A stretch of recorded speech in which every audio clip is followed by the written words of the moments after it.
সালাতে দোয়া কবুল হয়। সালাতে দোয়া কবুলের তিন জায়গা। একটা হচ্ছে তাকবীরে তাহরিমার পরে আমরা সানা পড়ি না, আমরা তো একটা পড়ি, আল্লাহর হাবিব সুন্নাহ এবং নফল নামাজে আরো পড়তেন সানা, ওই দোয়া কবুল হয়। দুই নম্বর জায়গা সালাতে সেজদায় পড়ে দোয়া করলে কবুল হয়। আকরাবু মা ইয়াকুনুল আবদু মির রাব্বিহি ওয়া হুয়া সাজিদ ফাকসিরু ফীহি দুআ। বান্দা যখন সেজদায় লুটিয়ে পড়ে বান্দা আল্লাহর সবচেয়ে কাছে চলে যায়। তা কিন্তু বিশ্বনবী বলে সেজদাটা তোমার রবের কুদরতি পায়ের উপরে পড়েছে। সেজদায় পড়ে দোয়া করেন।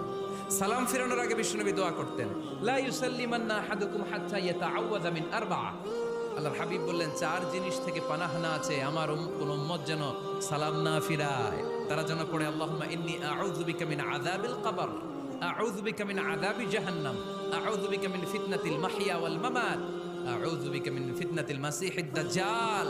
আল্লাহ কবরের আযাব থেকে বাঁচাও, আল্লাহ জাহান্নামের আগুন থেকে বাঁচাও, আল্লাহ জীবন